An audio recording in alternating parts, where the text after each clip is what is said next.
में एक कुआं इन दिनों आस्था और चर्चा का केंद्र बना हुआ है। दावा है कि यहां की मिट्टी और कुएं के पानी से स्नान करने पर चर्म रोगों से राहत मिलती है। हर सप्ताह हजारों लोग यहां पहुंचते हैं। हालांकि अब तक इस दावे की कोई वैज्ञानिक पुष्टि नहीं की गई। ये है जमुई जिले के सदर प्रखंड के सतायन गांव में स्थित कुआं, जो लोगों की आस्था और विश्वास का केंद्र बन गया है, जहां हर सप्ताह हजारों लोग चर्म रोग से मुक्ति की उम्मीद को लेकर पहुंच रहे हैं। स्थानीय मान्यता है कि इस कुएं की मिट्टी और पानी में ऐसे प्राकृतिक गुण मौजूद हैं जो दांत, खाज, खुजली और अन्य त्वचा रोगों से राहत दिलाते हैं।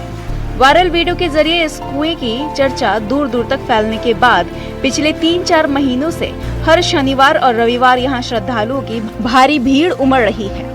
लोग पहले शरीर पर कुएं के आसपास की मिट्टी लगाते हैं और फिर कुएं के पानी में स्नान करते हैं। बिहार के अलावा पश्चिम बंगाल और उत्तर प्रदेश से भी लोग यहां पहुंच रहे हैं। हालांकि अब तक इस कुएं के पानी और मिट्टी की कोई जांच नहीं हुई है। ऐसे में विशेषज्ञ बिना परीक्षण के किसी चमत्कारी दावे की पुष्टि नहीं करते हैं। लेकिन आस्था के सहारे ये स्थान आकर्षण का केंद्र बन गया है।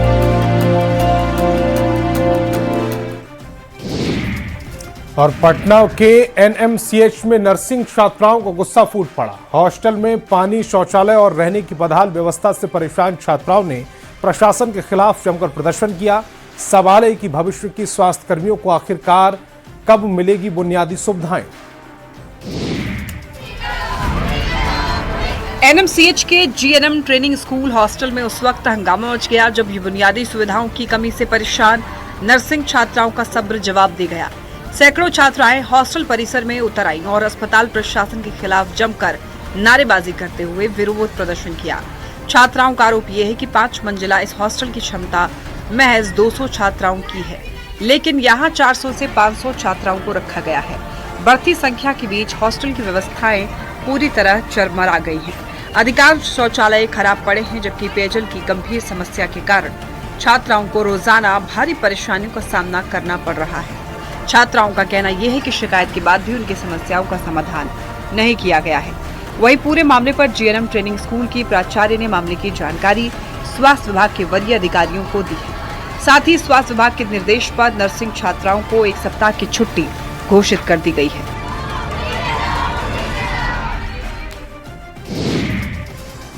और रोहतास के डेरी स्थित बीएसएपी 2 प्रशिक्षण केंद्र में भीषण गर्मी के बीच बड़ा हादसा होते होते टल गया। 16 किलोमीटर दौड़ की ट्रेनिंग के दौरान 11 महिला प्रशिक्षु सिपाही अचानक बेहोश होकर गिर पड़ी। सभी को अस्पताल में भर्ती कराया गया है। रोहतास के डेहरी स्थित बीएसएपी 2 पुलिस ट्रेनिंग कैंप में इस बार महिला सिपाही बेहोश हुई है। भीषण गर्मी और हीट वेव के बीच 16 किलोमीटर की दौड़ के दौरान 11 प्रशिक्षु महिला सिपाही अचानक बेहोश होकर ट्रैक पर गिर पड़ी।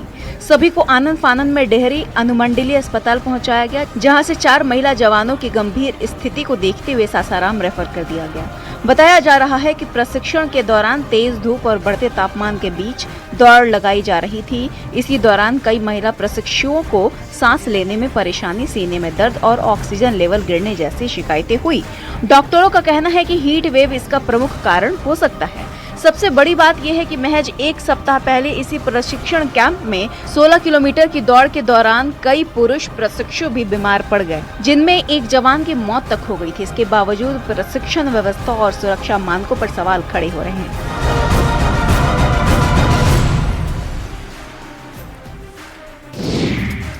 और नालंदा की ऐतिहासिक और पारंपरिक पहचान बावन बूटी को बड़ी सौगात मिली है। बावन बूटी साड़ी और वस्त्र कला को जीआई टैग मिलने के बाद बुनकर समाज में खुशी की लहर है। नालंदा की प्रसिद्ध बावन बूटी साड़ी और वस्त्र कला को बड़ी पहचान मिली है। बावन बूटी को जीआई यानी जियोग्राफिकल इंडिकेशन टैग मिलने के बाद बुनकर समाज में खुशी का माहौल है। इस उपलब्धि को न सिर्फ नालंदा बल्कि पूरे बिहार की पारंपरिक हस्तकला के लिए बड़ी सफलता माना जा रहा है। बावन बूटी अपनी अनोखी बुनाई और पारंपरिक डिजाइन के लिए देश ही नहीं विदेशों में भी पहचान बना चुकी है। बिहार सरकार और उद्योग विभाग के प्रयासों के बाद इस विशिष्ट कला को जीआई टैग दिलाने में सफलता मिली है। बावन बूटी को राष्ट्रीय स्तर पर पहचान दिलाने में पद्मश्री सम्मानित बुनकर स्वर्गीय कपिल देव प्रसाद का भी महत्वपूर्ण योगदान रहा है।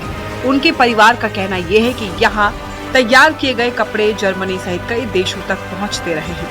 तो कुल मिलाकर बावन बूटी को मिला ये सम्मान नालंदा की सांस्कृतिक विरासत और बुनकरों की मेहनत का बड़ा सम्मान माना जा रहा है।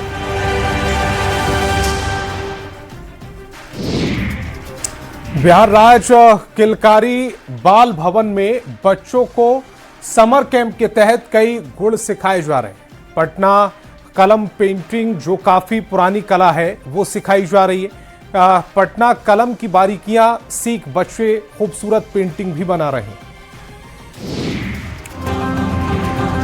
अपने हाथों के हुनर को पेपर पर उतारकर रंग भरते बच्चों की ये तस्वीरें पटना की है, जहां बिहार राज्य किलकारी बाल भवन में इन दिनों समर कैंप के दौरान बच्चों को ऐसे ही अनमोल विरासत से रूबरू कराया जा रहा है। यहां बच्चों को बिहार की ऐतिहासिक और विश्व प्रसिद्ध पटना कलम पेंटिंग की बारीकियां सिखाई जा रही है। कभी राजाओं और नवाबों के दौर में पहचान बनाने वाली ये कला अब नई पीढ़ी के हाथों में भी नए रंग भर रही है। प्रशिक्षकों के मार्गदर्शन में बच्चे न सिर्फ इस पारंपरिक कला के इतिहास को समझ रहे हैं, बल्कि अपनी कल्पनाओं को कैनवास पर खूबसूरत चित्रों के रूप में उकेर रहे हैं। किलकारी बाल भवन की ये पहल न केवल बच्चों की प्रतिभा को निखार रही है, बल्कि उन्हें बिहार की समृद्ध सांस्कृतिक विरासत से भी जोड़ रही है। ऐसे में गर्मी की छुट्टियों को सिर्फ मस्ती और खेल तक सीमित रखने के बजाय अगर बच्चों को अपनी सांस्कृतिक कला और परंपरा से जोड़ दिया जाए तो यही छुट्टियां उनके भविष्य को नई दिशा दे सकती हैं।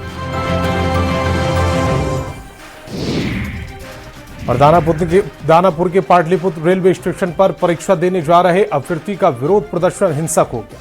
रेलवे ट्रैक जाम, पथराव और तोड़फोड़ के चलते रेल परिचालन प्रभावित रहा, जबकि हालात संभालने पहुंचे रेल आईजी समेत कई पुलिसकर्मी भी घायल हो गए। ये तस्वीरें पाटलिपुत्र रेलवे स्टेशन की है। हंगामे की तस्वीरें बन गई जब बिहार पुलिस मध्य निषेध विभाग की परीक्षा देने जा रहे अभ्यर्थियों ने रेलवे ट्रैक पर उतरकर प्रदर्शन शुरू कर दिया। परीक्षा केंद्र दूर होने और ट्रेनों के विलंब से चलने से नाराज छात्रों का गुस्सा इस कदर फूटा कि उन्होंने रेल परिचालन ही ठप कर दिया। प्रदर्शनकारी छात्र रेलवे ट्रैक पर बैठ गए, लेट गए और परीक्षा रद्द करने की मांग करने लगे। देखते ही देखते हालात इतने बिगड़ गए कि पाटलिपुत्र स्टेशन से गुजरने वाली कई महत्वपूर्ण ट्रेनों का संचालन प्रभावित हुआ। कुछ ट्रेनों का रूट बदल दिया गया। घटना की जानकारी मिलते ही IG Jitendra Rana, rail SP समेत तमाम अधिकारी मौके पर पहुंचे। अधिकारियों ने छात्रों को समझाने का प्रयास किया, लेकिन भीड़ लगातार उग्र होती चली गई। हंगामे के दौरान पथराव की घटना भी सामने आई है, जिसमें आईजी जितेंद्र राणा जख्मी हो गए। कई थाना प्रभारी, पुलिसकर्मी और जवान भी चोटिल हुए।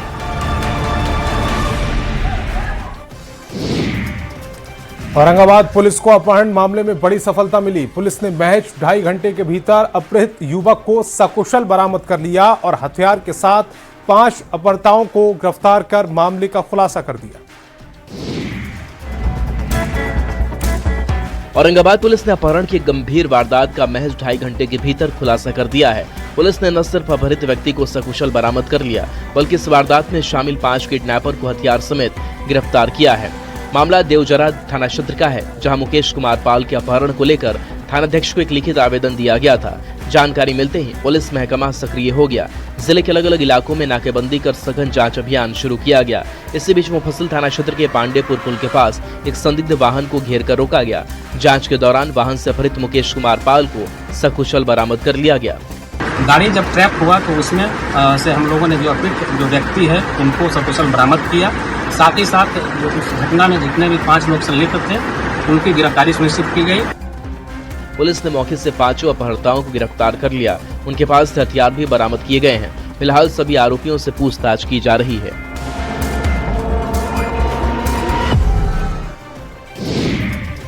बिहार में शराबबंदी के बाद अब सूबा नशे के कारोबार लगातार पैर पसार रहा है।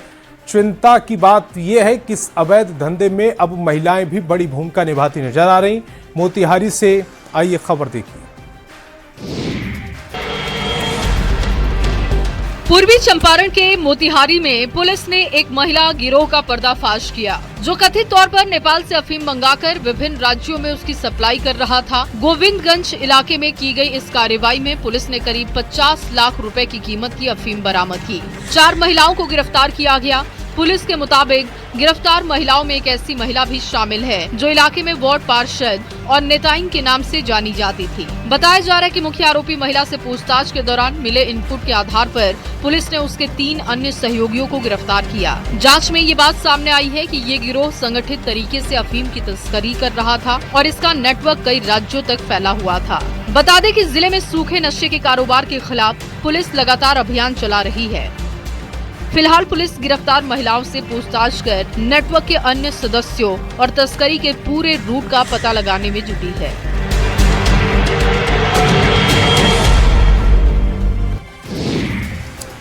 दिल्ली मुंबई एक्सप्रेसवे पर उस वक्त हड़कंप मच गया जब एक चलती इलेक्ट्रिक कार में अचानक से आग लग गई। चालक की सतर्कता से बड़ा हादसा होने से टल गया, लेकिन देखते ही देखते पूरी कार जलकर खाक हो गई। अब आग लगने के कारणों की जांच की जा रही है। दिल्ली मुंबई एक्सप्रेसवे पर इको पार्क के पास उस वक्त अफरा तफरी मच गई जब एक चलती कार में अचानक आग लग गई। देखते ही देखते आग ने पूरी कार को अपनी चपेट में ले लिया और वाहन धू कर जलने लगा। जानकारी के मुताबिक कार से पहले धुआं निकलना शुरू हुआ और कुछ ही पलों में आग ने विकराल रूप ले लिया। बताया जा रहा है कि ये एक इलेक्ट्रिक व्हीकल थी। स्थिति को भांपते हुए चालक ने तुरंत कार सड़क किनारे रोकी और बाहर निकलकर अपनी जान बचाई। घटना की सूचना मिलते ही दमकल विभाग की टीम मौके पर पहुंची और आग बुझाने के काम में जुट गई। हालांकि जब तक आग पर काबू पाया गया तब तक कार पूरी तरह जलकर खाक हो चुकी थी। हालांकि राहत की बात यह रही कि इस हादसे में कोई जनहानि नहीं हुई, लेकिन घटना के बाद इलेक्ट्रिक वाहनों की सुरक्षा और उनकी बैटरी से जुड़ी संभावित तकनीकी खामियों को लेकर एक बार फिर से सवाल उठने लगे हैं। फिलहाल आग लगने के कारणों का पता लगाने के लिए जांच की जा रही है।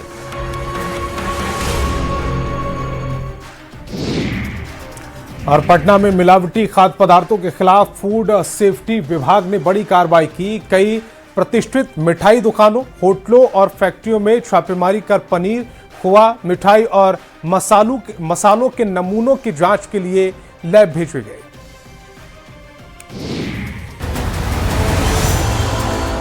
राजधानी पटना में फूड सेफ्टी विभाग ने बड़ी कार्रवाई की है। नकली मिठाई, खोया और मिलावटी पनीर की शिकायत मिलने के बाद विभाग की टीम ने शहर के कई इलाकों में एक साथ छापेमारी अभियान चलाया।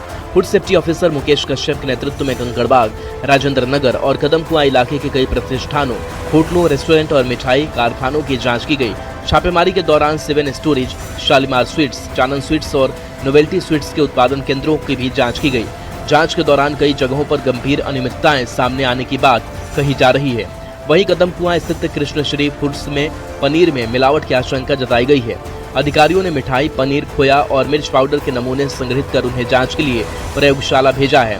फूड सेफ्टी विभाग का कहना है कि शुरुआती जांच में नकली मेवे और मिलावटी पनीर के इस्तेमाल का संदेह है। हालांकि अंतिम पुष्टि लैब रिपोर्ट आने के बाद ही हो सकेगी। विभाग ने संबंधित दुकानदारों को नोटिस जारी करने की प्रक्रिया भी शुरू कर दी है।